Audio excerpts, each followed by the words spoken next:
வணக்கம். மீண்டும் ஒரு நாள் மீண்டும் ஒரு குழப்பம். ஃப்ரைடே இன்னைக்கு அந்த 400 பாயிண்ட்ஸ் கீழே விழுந்தது வந்து ஒரு சர்ப்ரைஸ் மூவாக இருந்துச்சு. ஸோ அதுக்கப்புறமா ரேப்பிடாக கீழே விழுவோம்ன்றது நம்ம எதிர்பார்த்துட்டு இருந்தோம். பட் அப்படியே நிற்கிது.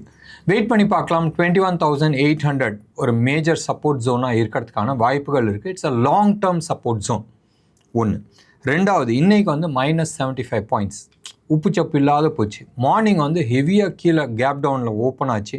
மெயின்லி பிகாஸ் ஆஃப் யூஎஸ் வந்து ஆஸ் யூஷுவல் ட்ரம்ப் வந்து என்ன பண்ணுவார், டேரிஃப் இன்க்ரீஸ் பண்ணியிருக்காங்க நம்ம கனடா அண்ட் மெக்சிகோவுக்கு அகெயின்ஸ்டாக அண்ட் சைனாவுக்கு அகெயின்ஸ்டாக. இது வந்து மார்க்கெட்டில் ரிஃப்ளெக்ட் ஆகும்ன்றது எல்லாருமே எதிர்பார்த்தாங்க அண்ட் ரிஃப்ளெக்ட் ஆகிட்டுருக்கு. ரிஃப்ளெக்ஷன் எங்கே ஆகுது? 2 இடத்துல ஆகிட்டுருக்கு. நம்ம ஊர் விஷயத்தை விடலாம். மெயினாக இன்டர்நேஷ்னல் மார்க்கெட்டில் dollar index is becoming weaker. நினச்சி பாருங்கள், நேற்று வந்து பிலோ 107 வந்துச்சு, இன்றைக்கி பிலோ 106 வந்திருக்கு. ருப்பி வந்து ஸ்ட்ராங் ஆகணுன்றது அது வேறு விஷயம்.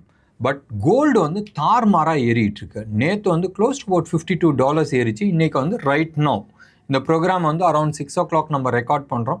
6 o'clock உள்ளாரே வந்து அரௌண்ட் $31 ஏறி இருக்குது இன்டர்நேஷ்னல் மார்க்கெட்டில். இன் பர்சன்டேஜ் டேர்மில் எடுத்துக்கிட்டோம்னா 1.1% ஏறி இருக்குது. சில்வரும் ஏறி இருக்குது. Close to about 6.6%. ரைட், 3% கம்மி, 0.67% வந்து ஏறி இருக்குது.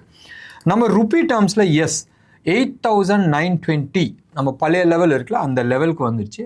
8,920 இதே மாதிரி ட்ரம்ப் பண்ணிகிட்டு இருந்துச்சுனால் க்ளோஸ் டு அபவுட் 9,000+ கம்ஃபர்டபுளாக போகிறதுக்கான சான்சஸ் இருக்குது.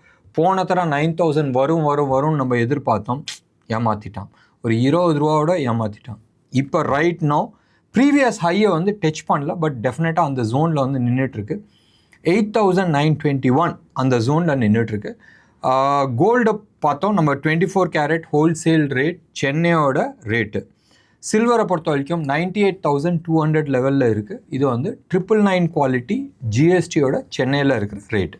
ருப்பி நான் சொன்னேன்ல, டாலர் இண்டெக்ஸ் வீக்கானனால ருப்பி வந்து ஸ்ட்ராங்காக காட்டுது. சம்வேர் க்ளோஸ் அபவுட் ₹87.25 வந்து இருக்குது. நேற்று வந்து இது 32 பைசாவில் இருந்துச்சு. இன்றைக்கி 26 6 பைசா வந்து நம்ம ஸ்ட்ராங்காக இருக்கிறோம். மார்க்கெட்டில் இன்றைக்கி வந்து ஒரு டைரெக்ஷனே இல்லாத இருந்துச்சு. காலையில் கேப் டவுன் ஓப்பன் ஆனது. அங்கேருந்து ஒரு ஸ்டேஜில் க்ளோஸ் அபவுட் 170 180 பாயிண்ட்ஸ் இருந்துச்சு. ரேப்பிடாக வந்து பை 10-10:30க்குள்ளே வந்து மீண்டும் ஆல்மோஸ்ட் நில்ல வந்து நின்றுச்சு. அண்ட் ஹோல் டே சைட்வேஸாகவே போயிட்டு இருந்துச்சு. And market more into option premium கில்லிங்கில் தான் போயிட்டுருக்கு. க்ளோஸ் ஆகும் போதும் 75 பாயிண்ட்ஸ் மைனஸில் ஃபியூச்சர்ஸ் க்ளோஸ் ஆச்சு. அண்ட் இன்றைக்கி இன்ட்ராடே ஸ்விங் வந்து க்ளோஸ் அபவுட் 136 பாயிண்ட்ஸ் ஸ்விங் ஆச்சு. ப்ரீமியமில் இருக்குது. நிஃப்டியை பொறுத்த வரைக்கும் 102 பாயிண்ட்ஸ் ப்ரீமியமில் இருக்குது. பேங்க் நிஃப்டியை பொறுத்த வரைக்கும் 509 பாயிண்ட்ஸ் வந்து இன்ட்ராடே ஸ்விங்கு. க்ளோஸ் ஆகும்போது 96 பாயிண்ட்ஸ் ப்ளஸில் வந்து க்ளோஸ் ஆச்சு. மீண்டும் இன்றைக்கி பப்ளிக் செக்டர் பேங்க்ஸ் தான் வந்து ஹீரோஸ். அண்ட் இன்றைக்கி பேங்கிங் செக்டரில் டாப் பர்ஃபார்மர் வந்து எஸ்பிஐ பேங்க். அண்ட் ப்ரீமியமில் இருக்குது. 246 பாயிண்ட்ஸ் ப்ரீமியமாக இருக்குது. லாஸ்ட் 2 டேஸாகவே வந்து நிஃப்டியை பொறுத்த வரைக்கும் ப்ரீமியமில் தான் இருக்குது. வெயிட் பண்ணி பார்க்கலாம் மார்க்கெட் எந்த லெவலில் க்ளோஸ் ஆக போகுதுன்றது. நிஃப்டி ஆப்ஷன்ஸ் டேட்டாஸ் நீங்கள் எடுத்துக்கிட்டிங்கன்னு சொன்னால் 22,500 ஹையஸ்ட் காலும், டவுன் சைடில் 22,000 இருக்குது. மார்க்கெட் எங்கே க்ளோஸ் ஆகிருக்கு? 21,180 க்ளோஸ் ஆகிருக்கு. 184 க்ளோஸ் ஆகிருக்கு. அப்போ மேலேயும் கீழேயும் ரொம்ப டைட்டாக வந்து க்ளோஸ் பண்ணியிருக்கு. ஏதாச்சும் ஒரு பெரிய மூவ் வந்துச்சுன்னு சொன்னால் அந்த மூவ் சைடில் வந்து டைரெக்ஷன்ஸில் ஒரு ஷார்ட் கவரிங் வரதுக்கான பாசிபிலிட்டிஸ் நிறையா இருக்குது. இன்றைக்கி ஒரு இன்ட்ரெஸ்டிங்கான இன்ஃபர்மேஷன்ஸ் இருந்துச்சு. நீங்கள் மார்க்கெட்டை பொறுத்த வரைக்கும் லாஸ்ட் 2 டேஸாக வந்து பயங்கர ஷார்ட் பில்டப் ஆகிருக்கு. ஃப்ரைடே அன்னைக்கு ஆச்சு, நேற்று வந்து ஆச்சு. நேற்று வந்து மோர் ஆஃப் ஷார்ட் கவரிங்க்கு மேலே கீழே ஸ்விங் ஆகி ஆப்ஷன் ப்ரீமியமில் வந்து சாப்பிட்டுட்டு இருந்தாங்க. பட் ஹெவி ஷார்ட் பில்டப் ஆகிருக்கு மார்க்கெட்டை. நான் 2 விஷயத்தை எதிர்பார்த்தேன். ஒரு ஃபால் வந்துச்சுனால் ரொம்ப டீப் கரெக்ஷன்ஸாக டீப் ஃபால் வரத்துக்கு maybe anyway between 500 to 600 points கீழே விழுவுன்றது எதிர்பார்த்தேன். இல்லைன்னு சொன்னால் இன்றைக்கி வந்த மாதிரி ஒரு 100 பாயிண்ட்ஸ் கீழே வந்துட்டு ஒரு 250 to 300 பாயிண்ட்ஸ் வந்து அப்சைட் ஷார்ப்பாக வந்து மூவ் ஆகும். மெயின்லி யாரெல்லாம் ஷார்ட் பண்ணியிருக்காங்க அவங்கள பிடிச்சி இழுக்கிறதுக்கு. செபி கம்முன்னு இருக்காதுல்ல, செபி வந்து இன்னையிலேருந்து ஒரு புது ரூல் போட்டிருக்காங்க. என்னது? கேஷ் மார்க்கெட்டில் நீங்கள் உங்களுக்கு தெரியும், கேஷ் மார்க்கெட்டில் இன்ட்ராடேயில் வந்து நம்ம ஷார்ட் பண்ண முடியும். சரி, சப்போஸ் எஸ்பிஐ எடுத்துங்க இல்லை ஹெச்டிஎஃப்சி எடுத்துங்க. ஹெச்டிஎஃப்சியை வந்து மார்க்கெட் கீழே விழுவ போகுதுன்னு சொன்னால் கேஷ் மார்க்கெட்டில் நீங்கள் எவ்வளோ வேணாலும் விற்றுட்டு எண்ட் ஆஃப் த டேக்குள்ளே நீங்கள் வந்து பை பண்ணுற மாதிரி இருந்துச்சு. இன்னம்லாம் ஷார்ட் செல்லிங் அண்ட் கேஷ் மார்க்கெட்டில் பண்ண முடியாது. நீங்கள் பண்ணணுன்னு நினச்சால் you can do it only F&O. So at another ஒரு செக்மேட் பார்க்கலாம். இதனால் இந்த பர்டிகுலர் இன்சிடென்ட்ஸ்னால் என்ன பண்ண போகிறாங்கன்றது நம்ம பார்க்கலாம். ஏன்னு சொன்னால் நிறைய பேர் சப்போஸ் மார்க்கெட் வந்து கீழே உழுவ மாதிரி இருக்குன்னு சொன்னால் கேஷ் மார்க்கெட்டில் பொசிஷன் இருக்காது, ஹெவி ஷார்ட் பண்ணிவிட்டு டவுன் சைடில் வந்து வாங்கிட்டு இருந்தாங்க. இன்னம்லாம் இது பண்ணுறது மிக மிக மிக மிக கஷ்டம். ஸ்டில் பண்ணலாம். எப்படி பண்ணலாம்? ஏன்ட்ட வந்து ஒரு 1 lakh குவான்டிட்டிஸ் இருக்குது, ஏதாச்சும் ஒன்று எடுத்துங்களேன். ஊர் பேர் தெரியாத ஸ்டாக் ஒன்று எடுத்துங்க, ஆர் லோ வால்யூம் ஸ்டாக்ஸை நீங்கள் எடுத்துங்க. நான் வந்து என்கிட்ட ஒரு 1 lakh குவான்டிட்டி இருக்குது. 1 lakh குவான்டிட்டி வந்து மார்க்கெட்டில் நான் செல் பண்ணுறேன், ரைட்? மார்க்கெட் கிராஷ் ஆகும். நான் கீழே வந்து எண்ட் ஆஃப் த டேயில் வந்து நான் வாங்க முடியும். ஏன்னு சொன்னால் லோ வால்யூம் இருக்கும். லோ வால்யூம் இருக்கும் போதும் பையர்ஸ் வந்து ஜாஸ்தி இருக்காது. அண்ட் டெஃபினட்டாக at lower price I can chuck it out. So end of the day suppose என்னால் குவான்டிட்டி பை பண்ண முடியலன்னு சொன்னால் கூடயும், ரைட், என்கிட்ட இருக்கிற பொசிஷனை தான் நான் லிக்விடேட் பண்ணியிருக்கிறேன்.